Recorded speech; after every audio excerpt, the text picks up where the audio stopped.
Sit with your back upright. Tip your pelvis forward slightly. Open up your shoulders and imagine an invisible string is lifting you up from the crown of your head.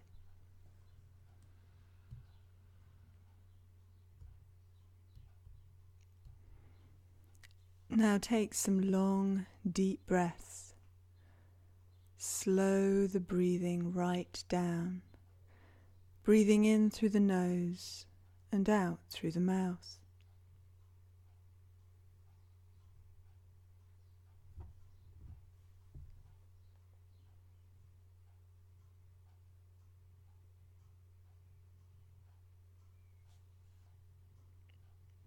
Slow it down even more, as if you had an oxygen tank with very little air left and you wanted to make each breath really count.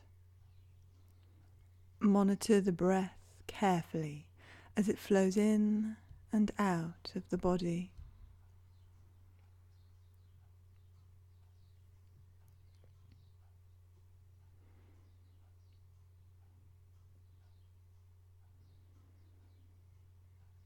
Good.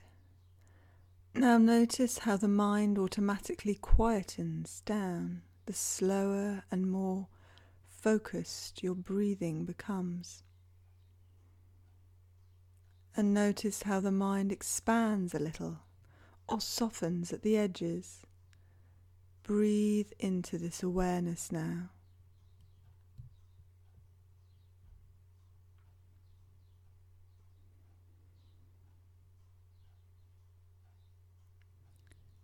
Now today I'm going to talk about the inner critic and why we have one.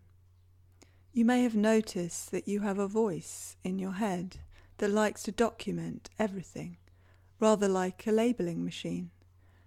And if you have noticed it, have you wondered why we have that voice in the first place?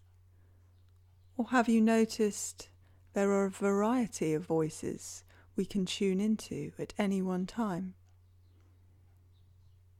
Some days it's quite clearly the inner critic coming through, snapping at us or berating our creative efforts, while other days we may notice a different voice when we are tired and just want to get home, and that voice is softer, more soothing, reassuring us we're nearly there. We've got this. Soon we'll be tucked up in our lovely warm bed, so just keep going a little further. So what's going on with all these different voices? I know a part of you already knows the answer. So how can we learn to overcome the more negative, unhelpful voices that speak to us? Firstly, come back to a place of noticing. Notice how you are feeling when that voice chimes in. Rather like a boiling kettle, often the voice is loudest when we need to release some energy or let off some steam. The voice is a way for us to channel that pent-up energy so we can feel a bit better. This is why arguing or complaining can often feel quite good at the time. It enables us to release that tension. It gives us back some control over what is happening outside of us. But at the same time, complaining or arguing about what is happening is also frustrating and unhelpful.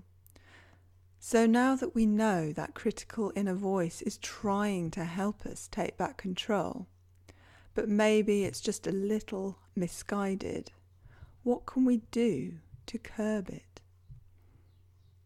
Here's a new strategy you can try.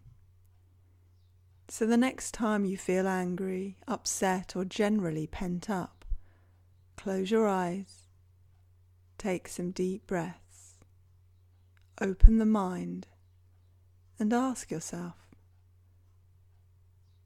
which part of me is struggling to cope with this situation?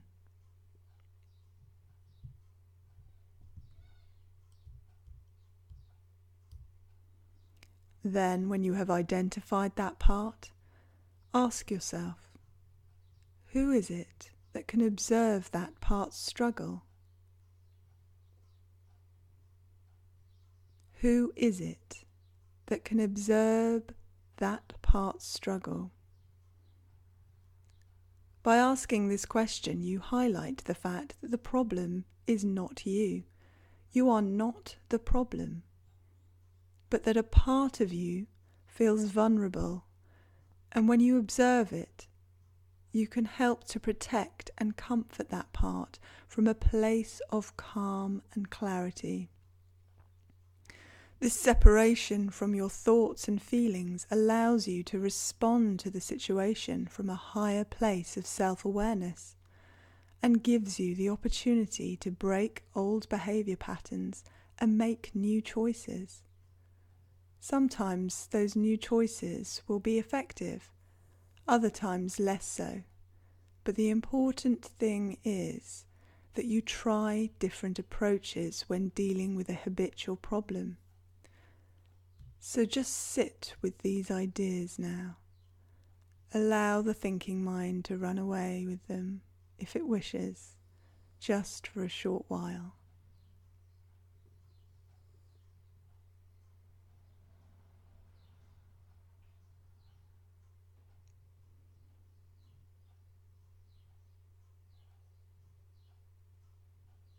And now coming back to the feelings in the body. Notice the hands in the lap or the feet on the floor. Become aware of any sounds around you. And in your own time, slowly open the eyes.